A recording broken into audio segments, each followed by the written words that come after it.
Hello from Boise, Idaho. My name is Dr. Heather Wensler, and I'm a Microsoft Learning Consultant. Thanks so much for joining me today. I will provide my contact info following the video, so make sure to stay tuned. Now, I do appreciate your time, so let's go ahead and get started. Thanks again. Cheers.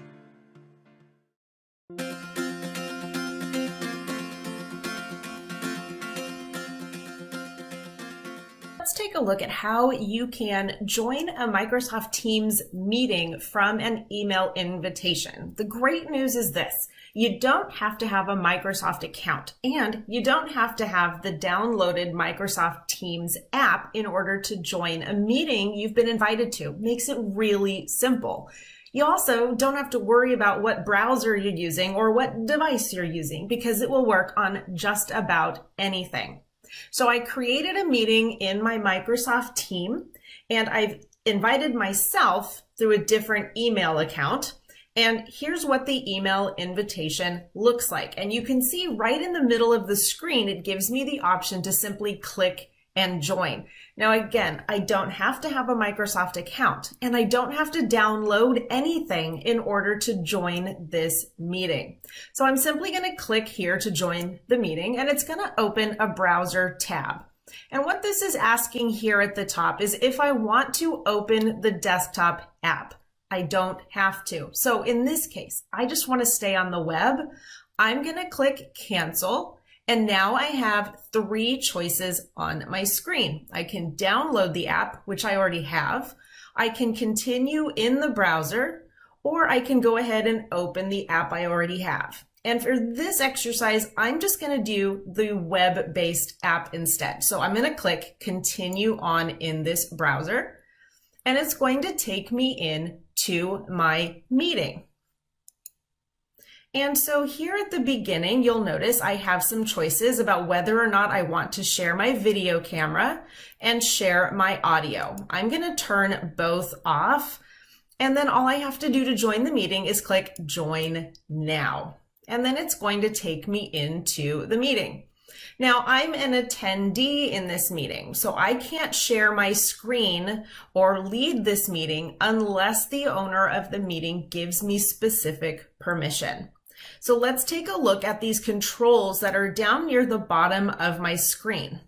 Of course, like before, I can turn my camera on or off depending on the presentation, depending on with whom I'm meeting, etc. I can mute and unmute myself. This screen here, this arrow with the box, we call that the sharrow. That's only available for people who are presenting. And in my case, I have been added as an attendee. So this is grayed out. I can't do a share screen in this meeting unless the organizer gives me permission.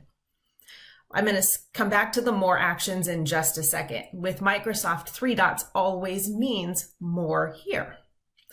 There's a raise hand feature. So if I have a question or a comment, I can raise my hand, and the person leading the meeting will see my hand raised and be able to call on me. And I can then click the microphone to unmute and ask my question or make my comment.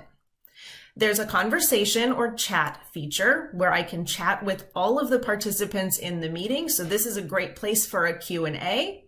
I can even show all the different participants, everyone who's in the meeting. Now, coming back to these more actions, that's ellipses, I'm going to click the ellipses, and there are a few things that I can do here. I can show my device settings. Again, this is just going to show me what speaker and microphones and camera I am using. I'm going to click on more actions again. I can look at the meeting details, which if I needed to phone in, if for some reason my computer was not functioning properly, but I had my cell phone, I could call in, enter a conference ID, and participate over my phone. And again, here are the join codes if I needed to rejoin the meeting, or if I knew somebody who needed to be a part of the meeting and I wanted to forward this invitation, I can copy and send that as well. So this is just the basic meeting details. I'm going to click on more actions again. This one, enter full screen, is probably arguably one of the most important buttons that you have as a participant. This is going to allow you to see things on your screen in a larger size. So oftentimes I know I've been in meetings when I've been presenting as well as when I've been participating, and the presenter screen, computer screen, is really small. Use that full screen view to help yourself out. I can then again click on the ellipses and exit full screen, and it takes me right back to the original view. I can also use a keypad if for any reason I needed one, and I can turn off incoming video. So if I notice that my video quality is lagging, there's a lot of issues, I can turn off incoming video. That reduces bandwidth and sometimes can clear up some minor problems. So that's the very basics of using, entering a Microsoft Teams meeting from an invitation through email. It's very simple. It's very easy to use. Now, if you have the desktop app, let's take a look at that one. I'm going to close this window. I'm right back to my email. I'm going to click that join again. This time I'm going to open in Microsoft Teams. And now we're going to open in the desktop app. And you'll notice it's a little different now.